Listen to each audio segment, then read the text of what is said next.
Charles Sturt, after whom the university is named, his mantra was, in the public good, and that's one of the reasons why he was chosen as the person after whom the university would be named, because of his commitment to the public good, and that is very much what the Charles Sturt mission is.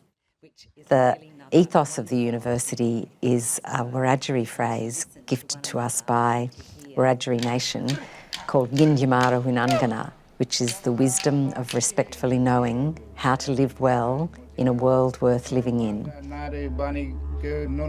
And that's the philosophy of which we apply our research. So it's about us understanding country, and it's not just understanding country in a physical sense, it's a spiritual sense. It's about having connections with country, it's about understanding what country can provide, and it's about understanding how we interact with country.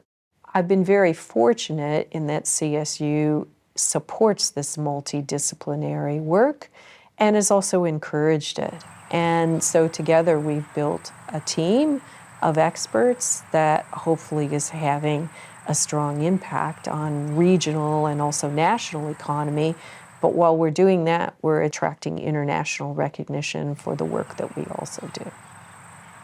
Well, I think right now we're in an era of information transfer that's just astounding. We're bombarded with new findings and new discoveries and use of technology that we never had before. And so it's very exciting because we're no longer working in a box. We're working with many people from different fields and different practices. The work that I do and the work of my team is really about coming up with solutions. The last 25 years has been a journey of coming up with technical solutions to try and make sure that fish can thrive at the same time that we still extract the water for towns and for farming and for all the other things that we need. And so we do a lot of work on technical solutions. It's when the limit of the field is somewhere, ask why. What's holding us back at that point? Everyone else has moved on because that's the limit. And my thing is always to look at what's holding us back and try and think of innovative ways to get around it, because the big discoveries are where no one else is looking. There are people doing incredible work who are using our template and our way that we have set up to do research and replicating that across the world to really understand how children learn to speak and how to support them if they have speech and language difficulties. And just last year, we had 82,000 visitors to the website accessing our resources. I grew up in a small city in Iran, and I always wanted to be a scientist since I was very small. And but in my wildest dreams, I never thought I'm going to become a parasitologist, obviously. I don't think many people do. But then I was really, really lucky because CSU is, in my opinion, the best place in Australia to study our ecosystem, to study our environment, and especially studying parasites, which is a big part of this. CSU campuses are located across Murray-Darling Basin, which is known as the nation's food bowl. And parasites, as we know, just go between plants, animals, and humans. So there is no better place in the country than CSU to work on that.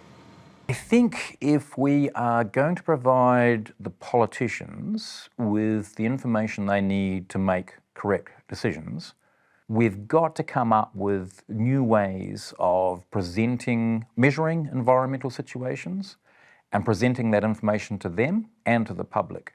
So my big plan is to develop rapid, economic, verifiable systems for measuring biodiversity in any environment and providing the platform that decision makers can make big, bold moves. They're going to need that information, and very shortly. At the moment, we don't have the systems to do that. I think CSU is in a really enviable position. It has a wonderful presence in its communities. It has a large geographic footprint. We are certainly very attuned to what the needs of our regions are and willing to have a go at looking at what could solve those, as well as to think differently about what the opportunities might be.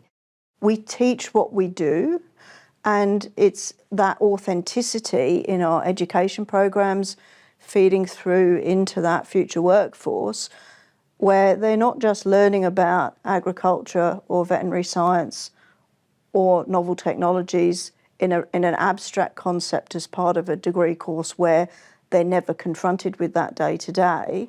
We have our farms on site, we have our processors next door, we have industry placements for students and our industry partners coming in to teach in our courses. And so we're constantly exposing them to the world that they are going to go out and work in. So everything we do on the teaching front helps to create a world worth living in. And of course, on the research front, people are driven all the time by the excitement that their discoveries can make a difference in our regions and in the world. I'd like to see Charles Sturt recognised as the truly innovative and forward-thinking research university that it is.